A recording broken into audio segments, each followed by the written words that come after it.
gente, boa tarde. Eu me chamo Lucas e a gente vai iniciar um podcast referente a um trabalho nosso da matéria de fisiopatologia. Esse trabalho ele consiste basicamente o nosso grupo teria que escolher uma patologia para falar sobre. E escolhemos a obesidade e falar também sobre as suas consequências. O grupo é composto por mim, Lucas, Gustavo, Stephanie, Sabrina e Rafaela. E a gente convidou aqui uma especialista em nutrição, né? Ela é professora, ela é pedagoga, ela é docente, para falar um pouco sobre esse tema. E a gente chamou a Luciana de Souza. Lu, você pode se apresentar um pouquinho para a gente, falar um pouquinho sobre você, Boa né? tarde para todo mundo, primeiro, antes, né? Um prazer estar aqui com vocês. E ainda mais falando sobre esse tema que há pouco tempo, hoje é dia 9 de março, dia 4 de março foi o Dia Mundial do Combate à Obesidade, né? Então, nada melhor do que no mês de março a gente falar sobre o assunto. Verdade, Lu. E aí, lembrando, assim, eu sempre começo a falar da obesidade caracterizando como uma doença. Porque, além da doença em si, a gente tem todos os aspectos emocionais, psicológicos, e o que hoje a sociedade defende muito, e com razão, eu também concordo, sobre a questão da gordofobia. Mas, além de tudo isso, a gente não pode esquecer de que a obesidade é, sim, uma doença, e algumas pessoas acabam não aceitando esse diagnóstico, né? Então, às vezes, a gente tem alguns problemas relacionados à aceitação da pessoa e aceitação da própria população, e entender que a obesidade é uma doença. Então, a gente começa falando, por exemplo, o CID, da questão do Código Internacional de Doenças, né, Classificação Internacional de Doenças, que ela vem com o CID E66. Então, existe um CID, então, por isso, ela está lá na lista de doenças, e a gente tem que ter essa visão como profissionais da área da saúde. Por mais que a gente tenha esses outros aspectos envolvidos, né, a gente precisa, primeiro, caracterizá-la como doença. E, além de tudo, de uma doença que ela é considerada crônica, né, entra na nossa lista de doenças crônicas não transmissíveis, e ela é inflamatória, o que muitas pessoas não sabem. Esse caráter inflamatório, ele acaba trazendo aí diversas complicações, possíveis complicações. E até mesmo quando a pessoa tem alguma outra doença associada, um Covid-19, foi o que a gente viu muito por esses tempos, a pessoa com obesidade acaba tendo um quadro agravado por conta desse quadro de inflamação. Então, além de ser doença, é inflamatória, é crônica e o mais difícil de tudo, que ela é multifatorial. Então, quando uma doença ela tem não só um, mas vários aspectos envolvidos, fica cada vez mais difícil da gente prevenir e também de tratar durante o tempo.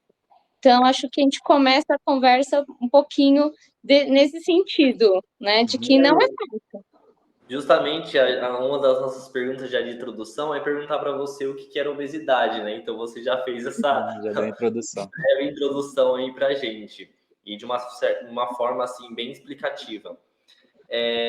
Lu, quais seriam esses graus de obesidade? A gente tem ainda hoje como o diagnóstico, né, uma das possibilidades de diagnóstico, e ela acaba sendo a mais fácil e a mais barata, e se o profissional for bem treinado, ela é padronizada, que é o IMC. Então, a gente tem lá o índice de massa corpórea, o índice de massa corporal, e ele vai classificar o nível de obesidade entre graus 1, 2 ou 3. Então, não é somente o IMC, né? A gente não faz um diagnóstico com o IMC isolado, mas ele ainda é das estratégias mais utilizadas. Por que eu estou falando isso? Porque se a gente pegar, por exemplo, um atleta e ele tiver uma quantidade de massa magra, uma porcentagem de massa magra elevada, ele vai pesar muito na balança e pode entrar lá no quadro da classificação obesidade, isso é totalmente errado, tá? Então, a gente vai avaliar, além desse número, né, quilos por metro ao quadrado, a gente vai avaliar aí porcentagem de gordura. É lógico que, para ser caracterizado como obesidade, o que estará hipertrofiado é o tecido adiposo. Então, pensando nesse quadro de que é o tecido adiposo, a gente pode ter a classificação obesidade grau 1, que a gente tem acima de 30 quilos por metros quadrados, até 34,9. Obesidade grau 2, que vai de 35 até 39,9 quilos por metros quadrados. E acima de 40, aí entramos no nível de obesidade grau 3, que pode ser conhecida como obesidade mórbida, né? Acima de 30, já entra, por exemplo, em algumas questões, quando a gente fala pessoa em situação de risco, ou então na fila, por exemplo, para vacina, então os grupos prioritários. Então, até na questão da vacinação contra o Covid, nos grupos prioritários, a gente já teve lá pacientes acima de 30 quilos por metro quadrado. Ótimo. Lu, já que você explicou, deu uma breve introdução, queria saber com você quais são os principais fatores, assim, justamente para desenvolver a obesidade, né? Quais os pontos, assim, que você pontua e fala, não, esses daqui são os fatores para levar à obesidade. E tem vários, né? Vários e vários fatores. Eu vou começar só enfatizando uma questão que ela é muito importante, que a obesidade, ela é um estado nutricional. Então, ela é mutável. A pessoa, ela pode ser classificada com obesidade hoje, daqui a algum tempo não mais. Ou seja, a gente consegue trabalhar de um modo nutricional, atividade física, psicologia, e reverter esse quadro. Então, até tem uma certa questão que a gente vem colocando hoje, muito também no SUS, que é falar do paciente não como sendo a doença. Então, não é o obeso, né? Como também não, o melhor não é chamar o diabético, né? O hipertenso. A pessoa vai muito além daquilo. Então, seria a pessoa diagnosticada com estado nutricional de obesidade. Mas aí quais os fatores, né, que levam aí ao desenvolvimento da doença? Antigamente, a gente tinha muito em mente essa questão da genética. Então, se um dos pais, na hora da concepção, se eles tivessem um estado nutricional com sobrepeso ou obesidade, o filho teria lá 50% de chance de também ter o quadro da obesidade. Se os dois pais fossem, no momento da concepção, classificados como obesidade, então a criança teria até mais de 80% de chance. Isso existe. Então, assim, o fator genético existe, ele estará lá. Porém, a gente tem uma visão hoje de que, além da genética, a questão de estilo de vida influencia muito. Então, a pessoa pode carregar essa informação genética para a obesidade, por exemplo, mas se ela manter durante a vida um estilo de vida saudável, ela consegue sim ou minimizar o quadro, ou então não desenvolver. Então, a gente coloca aí um fator da genética em si, mas ele não como principal, e estilo de vida, alimentação, atividade física, e aí a gente pode associar também a questão de saúde mental.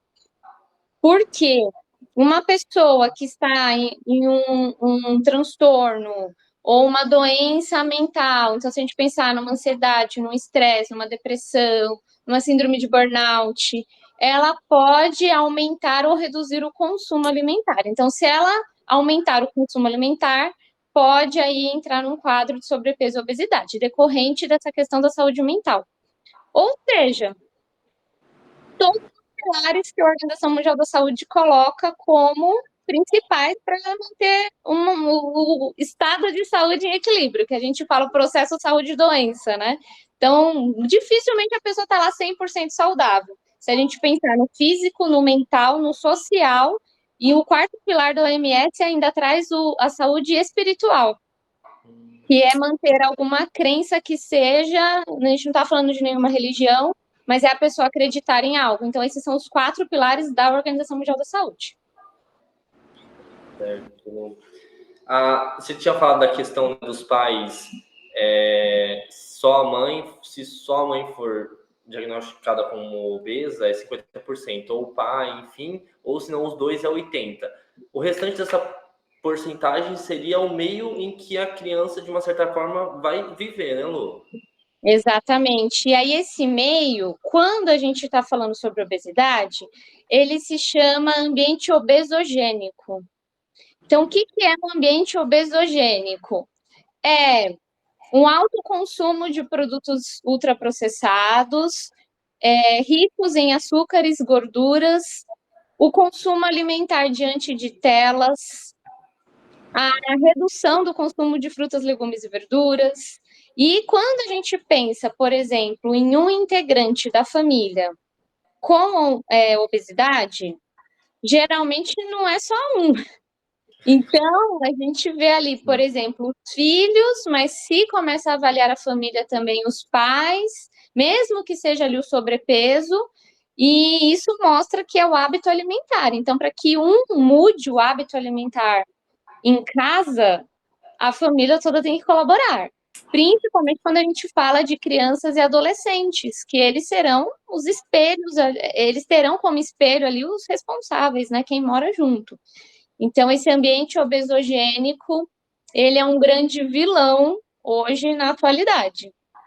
A gente até separou, Lu, uma pergunta falando sobre, acho que o Lucas que ia comentar sobre essa pergunta, sobre o período pré-gestacional, o período gestacional que influencia muito a introdução da alimentação na criança, né? Como que é nos primeiros anos de vida, que eu acho que é ali que é o que ela vai levar pro resto da vida dela, né? A questão da saúde da mãe e também da saúde do pai, né? A gente considera bastante hoje também. Ela está super envolvida, né? Então, desde o momento antes da concepção, na verdade, e aí até a questão do período gestacional, a gente tem aí na nutrição todo um acompanhamento para que a gestante tenha aquisição de peso de um modo adequado. Então, por exemplo, só para exemplificar, né? A gestante considerada baixo peso, ela pode ter aí dentro dos 9 meses ou 40 semanas, mais ou menos, um ganho de até 12, 12,5, 15 quilos. Enquanto que uma gestante classificada com obesidade, antes da gestação, ou ali bem no início, ela deve ter um ganho de, no máximo, 7 quilos. E não é muito o que acontece, né? A gestante, mesmo iniciando a gestação com obesidade, ela vai adquirindo peso e tem relatos, né, que algumas gestantes acabam comentando que tiveram aquisição de 40 quilos durante a gestação. Nossa. Recentemente, uma pessoa, uma mãe, né, comentou que quando ela estava gestante, 40 quilos. O que isso pode ocasionar, não só para essa mãe, como para o bebê? Tem várias doenças associadas, não só na gestação, mas quando a gente fala gestação, elas são super perigosas, né? O diabetes gestacional, hipertensão arterial gestacional. Então, o bebê, ele já pode nascer com alguns prejuízos, como, por exemplo, ganho excessivo de peso. Então, mães que têm, durante a gestação, a obesidade, podem ter o bebê que a gente classifica como GIG, grande para a idade gestacional, que são aqueles com mais do que 4 quilos. E aí eles já acabam nascendo com uma dificuldade na questão do reconhecimento da insulina. Então, toda essa questão já lá desde a gestação. Aí vocês comentaram, né, Stephanie comentou sobre depois, né, criança nasceu, está sendo amamentada, mas e depois, introdução alimentar? Aí grandes erros começam, né? No Brasil, a gente tem números altíssimos de crianças que tomam refrigerante na mamadeira. Então, Nossa. E é aquilo, né? Basicamente, não é a criança que vai no mercado comprar o refrigerante. Não é ela que faz o pedido pelo iFood, vai vir refrigerante para mim. Não, isso é uma conduta dos pais, né? Que nem uma professora estava falando de dietoterapia. Ela falou, gente, quando vocês forem atender um paciente, justamente que ele tem um grau de obesidade, é vocês tratarem ele de uma forma única, lógico, né? E pensar também que na criança não é só cuidar da criança, é cuidar das pessoas que envolvem a criança, né? Os pais, enfim, porque isso é a influência, né? Então é bem amplo, né? Não é só assim, vou mudar a alimentação da criança, ela vai comer aquilo em casa. Se os pais não comerem, ajudar, né? A criança vai ficar olhando o que os pais estão comendo. A criança está lá comendo, de uma certa forma, uma salada, algo mais saudável. Os pais lá com uma pizza, com refrigerante. Não vai ajudar nesse processo, né? Exatamente. E às vezes, muitas vezes, na verdade, para quem é da nutrição, tem algumas informações que parecem óbvias. Mas para a população em si, para quem é leigo, às vezes a informação não é óbvia. Então, tem um documentário famoso, tudo acredito que vocês já tenham assistido, e que mostra bem essa questão do desconhecimento do que tem dentro do alimento.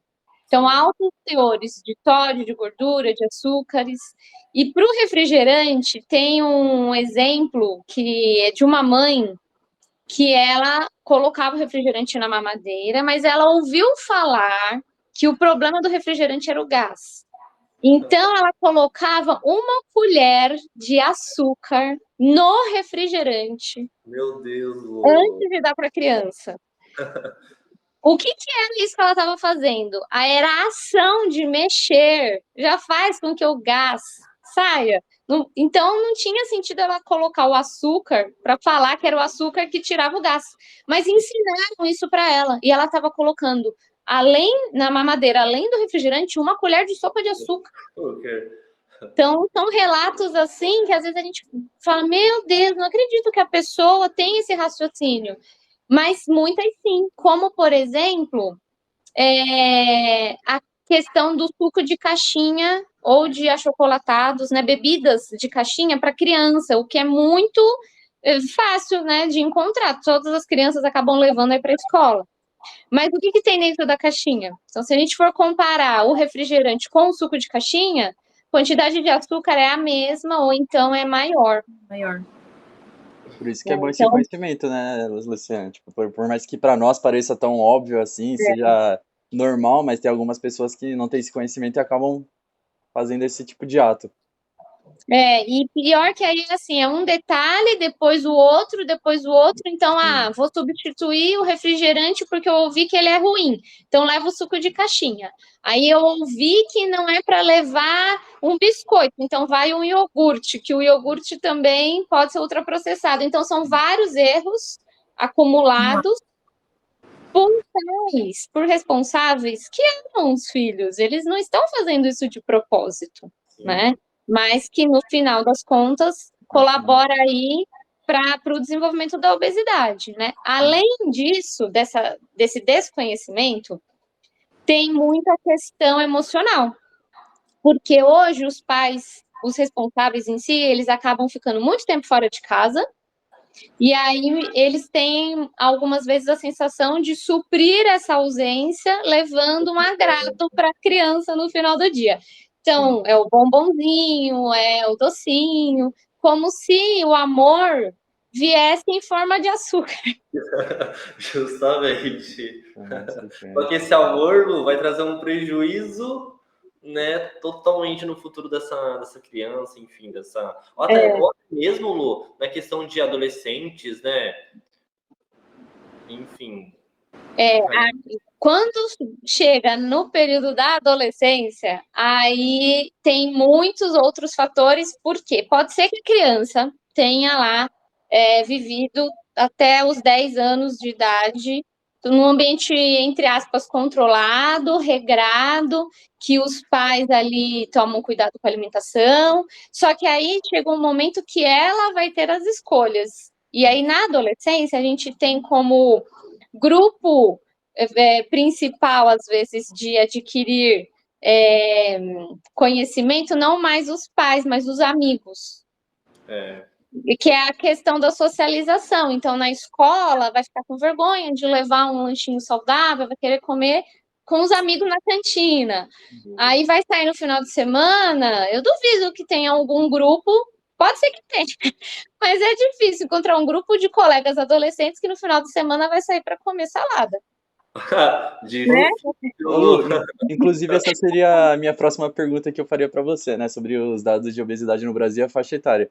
Como você citou os adolescentes, então você diria que ele é a faixa mais provável, assim, de maior índice de obesidade, com maior facilidade? Eu até peguei uns números recentes aqui, que na verdade, não sei se está dentro assim, de um espanto para vocês, mas não é o de adolescentes. Não é o de adolescente. Entre o grupo de adultos, a gente tem cerca de 20% de pessoas classificadas, diagnosticadas com obesidade, adultos. 20,3%. Em relação aos adolescentes, são cerca de 7%. E das crianças, 12,9%. Ou seja, as crianças hoje são diagnosticadas com obesidade em um número maior do que adolescentes. E isso é um grande perigo, porque muitas crianças que apresentam obesidade na infância, elas se tornarão adultos obesos. Ô, Lu, vou dar gancho para outra pergunta aqui. Na época da pandemia, né, no período que as pessoas ficaram em casa, teve uma alteração desses índices dentro dessas faixas etárias? Um cresceu mais, algum diminuiu? A obesidade em si aumentou no Brasil? A obesidade, ela vem aumentando de um modo crescente, assim, mesmo período pandêmico ou não pandêmico, a gente tem um dado de cerca de 13 anos. Então, em 13 anos, a gente teve um aumento de 72% no número da obesidade. Nossa. Agora, dentro do período da pandemia, não só as pessoas deixaram o quadro de obesidade ou desenvolveram o quadro de obesidade, mas em si o hábito alimentar mudou. Então, para algumas pessoas, foi um momento de mudança para melhor. Então, elas estavam em casa, elas aprenderam a cozinhar e aí começaram a elaborar as próprias preparações. Agora, tem um outro grupo que não, que sofreu muito com a questão da pandemia e aí sim acabou desenvolvendo a obesidade, porque acabou vivendo só do fast food. E tem uma informação que às vezes a gente não imagina. Isso foi uma pesquisa, se eu não me engano, foi no ABC Paulista, aqui perto, né? E referente aos idosos. O que tinha acontecido com a alimentação dos idosos na pandemia? E eles desenvolveram mais obesidade, pioraram os hábitos alimentares, por quê? As saídas aos supermercados, elas eram reduzidas, né? Ou restringidas. Então, não podia ficar saindo para o mercado toda hora. Além disso, eles investigaram os idosos que moravam sozinhos, principalmente. Essa questão de morar sozinho fez com que não tivesse alguém que pudesse ajudar. Então, os idosos, eles começaram a ir para o supermercado menos vezes e eles tinham que carregar mais coisas.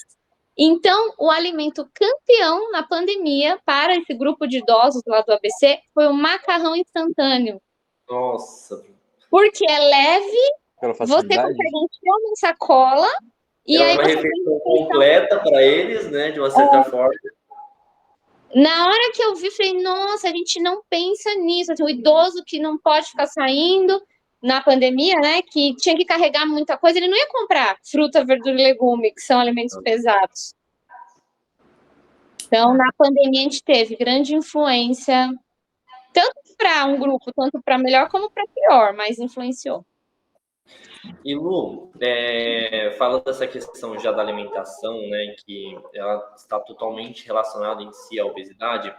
Qual seria a importância dela no tratamento em si da obesidade? Então, tem sempre, acho que todo mundo já ouviu alguém falar, já presenciou a pessoa que fala assim, não, mas eu sei que eu estou acima do peso, mas todos os meus exames estão ok. Ótimo, Sempre tem. Né? Sempre tem. E é assim, os exames que são realizados, geralmente, numa consulta de rotina, no próprio SUS, eles vão apresentar lá parâmetros ok mesmo. Pode ser que sim, se ainda não tiver evoluído para outras doenças, né? Mas no primeiro momento, os exames eles estarão ok. Qual que é o problema? São alterações praticamente, eu vou falar invisíveis, mas a gente observa em análise, tá? Que são em nível de hormônios. Então, tem uma classe de hormônios que se chama adipocinas. As adipocinas, muitas são produzidas pelo tecido adiposo. Então, a gente tem, vou falar 3 principais, que entram a leptina, a resistina e a adiponectina. Então, elas são produzidas pelo tecido adiposo, e aí, em um quadro de obesidade, algumas serão produzidas mais e outras produzidas menos. Por exemplo, a adiponectina, ela é um hormônio protetor. Ela vai auxiliar para a prevenção de doenças cardiovasculares. E no quadro de obesidade, ela estará reduzida. Então, esse é um ponto que, por exemplo, para o futuro, a pessoa pode ter um risco maior para desenvolver doenças cardiovasculares. Sim. A própria hipertensão arterial, e aí dela, decorrente de outros, né, resultados como um infarto agudo do miocárdio, um acidente vascular encefálico. A resistina, ela é a contrária, ela não é protetora, ela vai ajudar no quadro da obesidade, ela ajuda negativamente para a pessoa, ela vai ajudar na resistência à insulina, ou seja, acaba propiciando a maior probabilidade de um quadro de diabetes. Sim. Então, primeiro ocorrem essas alterações, que nenhum exame feito na rotina ou no SUS apontará, nenhum exame. A gente faz esse tipo de análise, por exemplo, em pesquisa. Agora, até chegar num período que vai evoluir para uma hipertensão, para um diabetes, para uma aterosclerose, aí já é algo que está passando os anos. Ou seja, a gente precisa trabalhar com a prevenção, né? Em primeiro momento é a prevenção. Agora, é uma pessoa que já está diagnosticada com obesidade, então a gente precisa reduzir as chances dessas doenças associadas. E a obesidade, a gente acaba falando que ela é meio que um pacote. Porque quando ela começou a se desenvolver, ela já vai trazendo essas outras patologias. Vai desencadeando, né, pô? Vai Lu, deixa eu te desencadeando. perguntar, você estava citando da hipertensão, né, essas outras consequências, que já emendam meio que na minha outra pergunta, que seria quais são os riscos para a obesidade, né, associados à obesidade. Se tem alguma doença que é mais grave, de repente, algumas consequências, você citou a hipertensão, né, teria alguma mais grave? Então, cada uma tem a sua gravidade, mas assim, logo de cara, geralmente o que ocorre é o desenvolvimento do diabetes. Diabetes. E aí, e muito por conta dessa alteração hormonal, e aí causa um prejuízo no pâncreas, então o próprio tecido adiposo ali aumentado vai causar um prejuízo no pâncreas. E depois é um efeito meio que cascata, né? A hipertensão é um fator de grande risco, porém, ela consegue ser controlada ali, né? Monitorada com certos medicamentos e tudo mais. É lógico que a alimentação está envolvida. Mas um grande problema é que, às vezes, a pessoa não considera até a hipertensão como doença.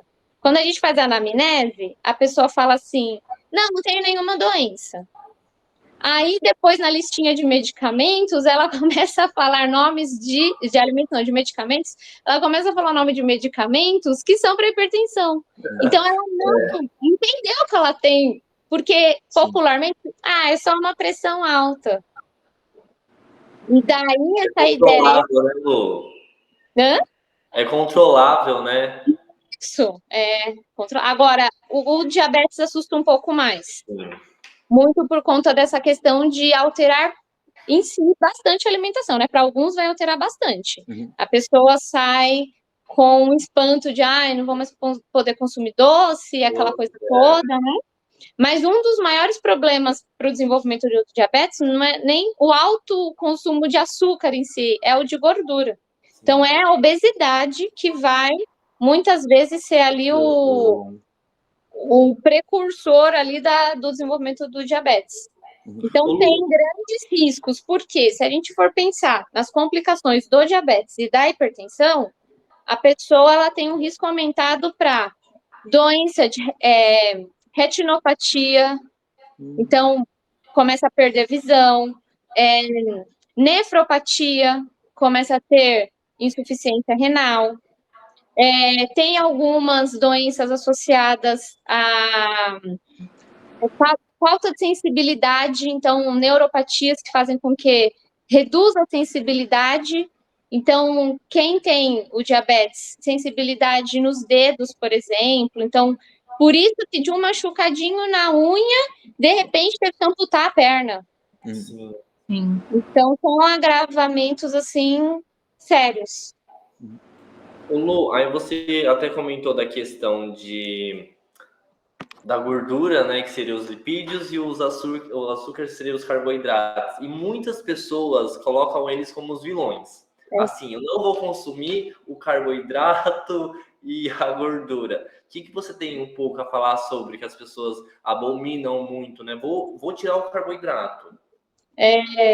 E, assim, entre tirar o carboidrato, o vilão do vilão do vilão, na mentalidade da maioria ainda é o pão, né? Não é nem só, vai excluir E o pão. até o Lu mostra, que nem até passou numa reportagem esses dias, que o comer o arroz em si, ele é prejudicial, sendo que o foco de uma alimentação mais saudável, onde você consegue suprir em muitas coisas, é o arroz e o feijão, né?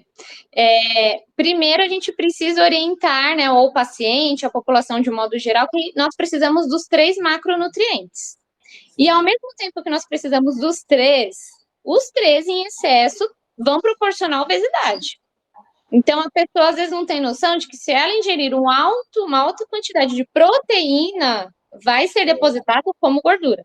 Se ela ingerir uma alta quantidade de carboidrato, vai ser depositado como gordura. Então, por isso que acaba sendo difícil, muitas vezes, a gente lutar contra essas informações falsas aí, né? Tendo 3 macronutrientes em equilíbrio, o valor calórico em equilíbrio, a gente consegue sim ter uma alimentação saudável comendo de tudo, né? Consumindo de tudo. Balanço, né, Lu? Exatamente. Mas, realmente, existe aí um mito que a nutrição luta muito contra, dessa questão de que a gente precisa excluir, né?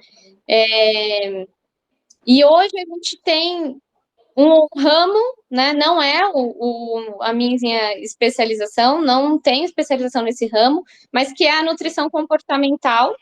Vocês já devem ter ouvido ou lido, que vai falar justamente sobre essa questão de que a gente não precisa excluir nada, que a alimentação ela deveria ser o mais natural possível, mas não natural dos alimentos in natura, natural da sua sensação de fome e saciedade, essa questão toda.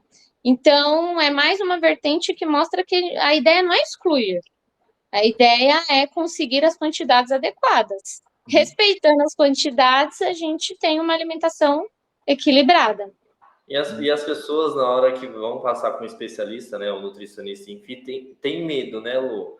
Justamente, tipo assim, vai cortar tudo meu, não vou poder mais comer meu chocolate, enfim. Acha que seguir um planejamento alimentar é algo totalmente restrito. E não é, né, Lu? Você bem sabe disso. A questão, você pode até comer, mas qual é a quantidade, né?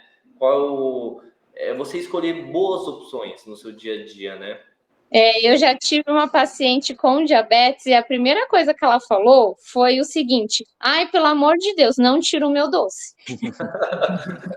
E aí, o que a gente vai fazer? A gente vai ter alternativas de manter um docinho que seja no cardápio dela, no plano alimentar dela, que seja diet. Então, a gente tem algumas estratégias hoje, nem que levam adoçante, mas que são ali o doce bananinha caseiro lá, que é só a banana em si cozida e não leva açúcar, não leva adoçante. Ela vai ter que manter um equilíbrio, não vai poder comer grandes quantidades, mas pelo menos ela tem ali, né, aquela sensação de que o doce faz parte, mesmo não tendo com base em açúcar.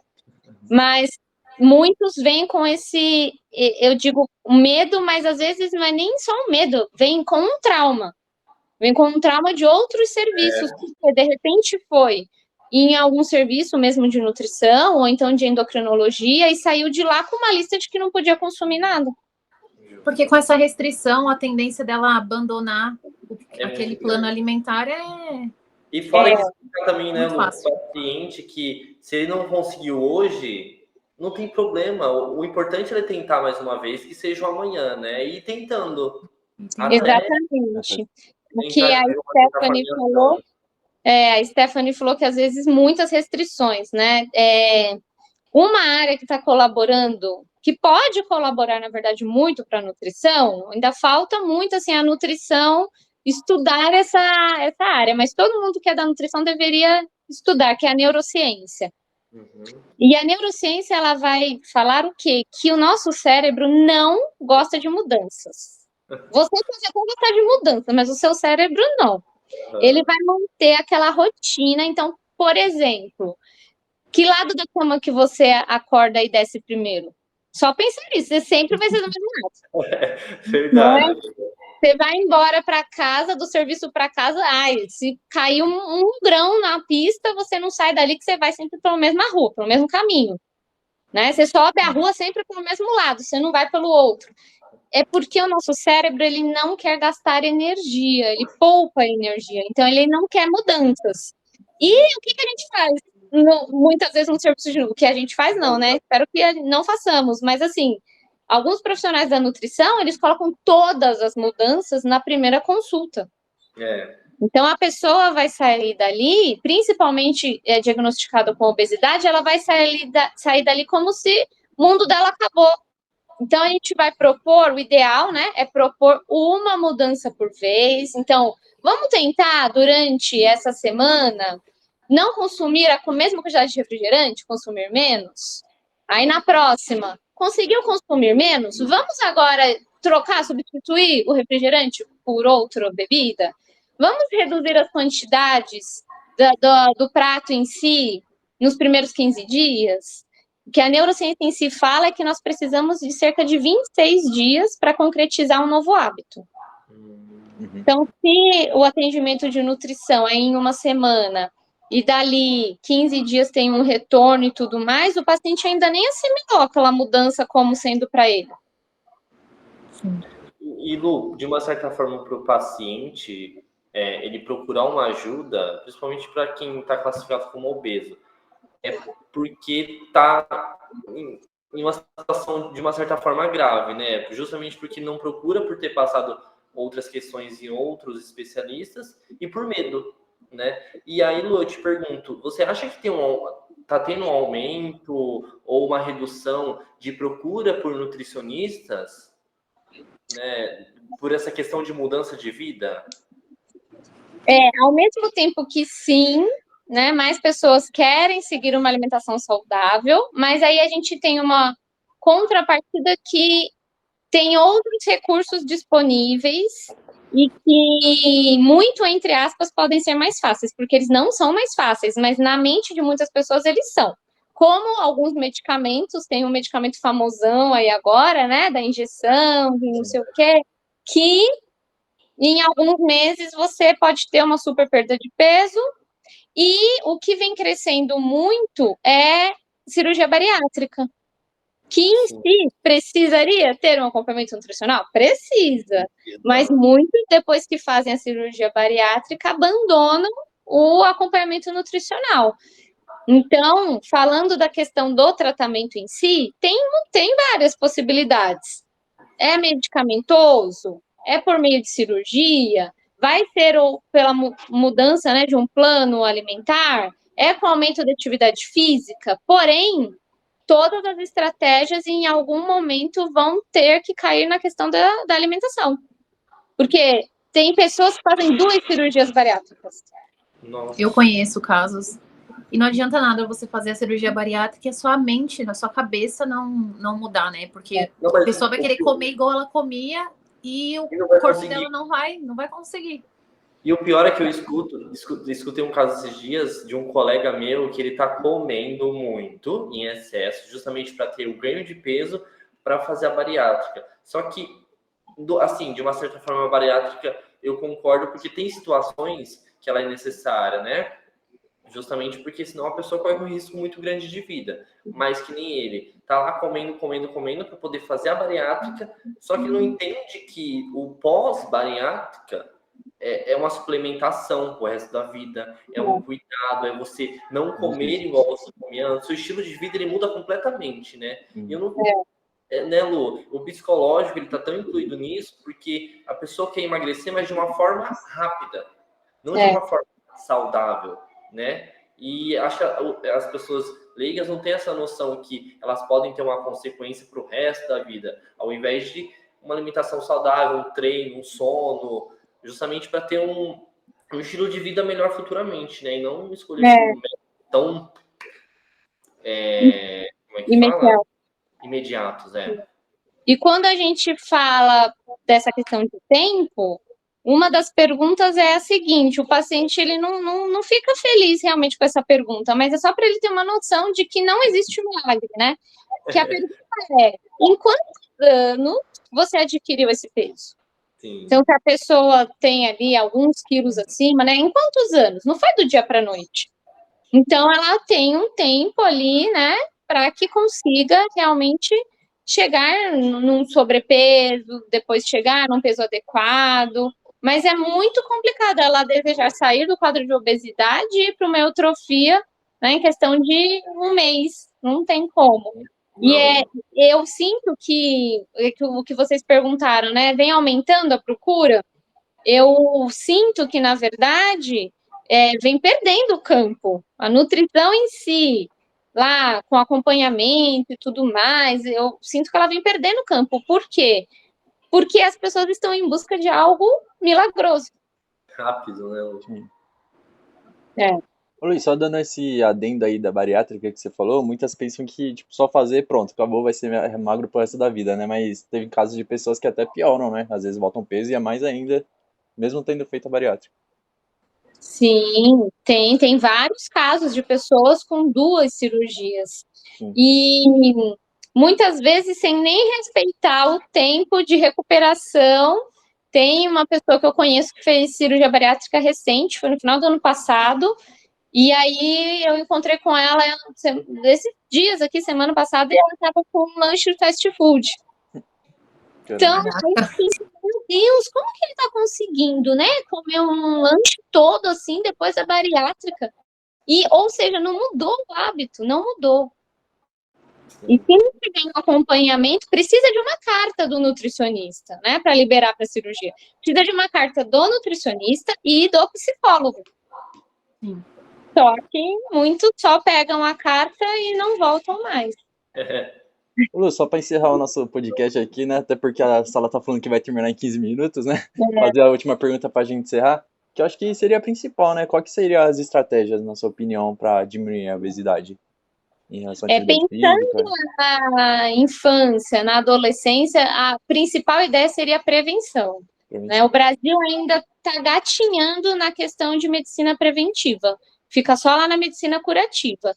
Então, a prevenção seria a melhor estratégia. Agora, pensando tanto na prevenção como no tratamento de quem se encontra no quadro da obesidade, a ideia é aquela da alimentação mais natural possível, né? Então, o leigo sabe, ele sabe que ele pode não saber o que tem ali dentro, mas se a gente comparar uma fruta com outro tipo de alimento, um biscoito, um salgado, ele sabe que a fruta é mais saudável. Você mostrar um copo de refrigerante, um copo de suco, ele sabe que o suco é mais saudável. E um mito que ainda se tem é que a alimentação saudável é mais cara. Fala mesmo, Lu.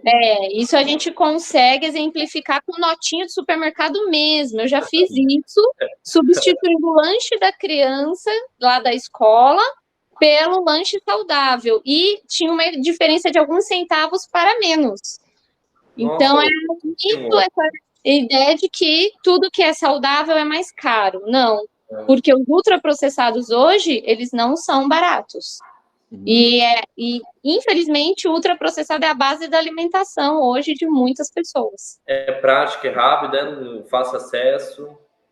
E aí, para encerrar com uma informação que pode ser acessível para todo mundo, o Guia Alimentar para a População Brasileira, que é disponível, gratuito, em PDF, é do Ministério da Saúde, tem uma linguagem super fácil, ele deveria ser estudado por todos os profissionais da área da saúde e pelos educadores. Porque lá na escola, muitas vezes, para a criança, quem vai orientar não é quem mora junto, é o professor. Então, o guia alimentar, ele deveria ser muito mais valorizado por todo mundo. Tem várias pessoas que colaboram aí nessa ideia de defender o guia, várias pessoas famosas, como a Rita Lobo, a Bela Gil, que são pessoas que estão na mídia e que batem nessa tecla da comida de verdade. Né? O que a gente precisa ter no prato do brasileiro é a comida de verdade. Lu, basicamente o guia alimentar, a gente deveria colocar ele em prática como nosso alicerce, né? Do nosso dia a dia. Lu, e é assim, falando do guia alimentar que a gente se encerra, porque a obesidade, você muito bem sabe que ela é totalmente ampla. Se fosse para a gente falar sobre tudo, a gente ficaria aqui o dia todo, né, Lu? Dias e dias falando sobre, porque tem muita coisa e muita informação. Lu, a gente quer te agradecer por ter tirado esse tempo. Você foi simplesmente incrível de falar, né, disponibilizar um tempo para a gente aqui, pelo nosso trabalho, né? A gente está aqui no 5º semestre. Graças a Deus, ano que vem a gente já se encerra, dando entrada no CRN, e logo, logo também colegas de trabalho. Então, a gente agradece por esse tempo, por trazer essas informações significantes para a gente e fazer parte, né, da nossa carreira aí como graduantes em nutrição, né? Lu, muito obrigado. Espero que você tenha gostado. Eu particularmente amei, né? Ainda mais por conhecer você, por ter sido minha professora, e, enfim, hoje minha amiga, né? Lu, muito obrigado pelo convite. Viu? Eu que agradeço. Muito obrigada. Espero que esse nosso bate-papo, né, fique disponível para outras pessoas verem e alertar as pessoas e que tire algumas dúvidas dela em relação aos dados, para ficarem mais, né, alertas sobre esse assunto e mais bem informado também. Muito obrigada. Obrigada. Ao Gustavo, a Stephanie, ao Lucas e ao pessoal que está lá nos bastidores também, ao grupo todo. Parabéns pelo trabalho, pelo desenvolvimento, né, do trabalho, pela dedicação de vocês. Eu agradeço muito pelo convite.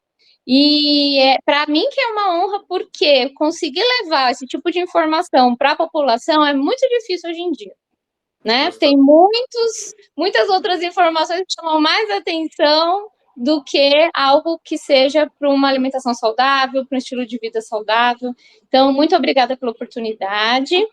Sucesso para vocês na conclusão do curso e nos encontramos na vida profissional e pessoal também. Com certeza.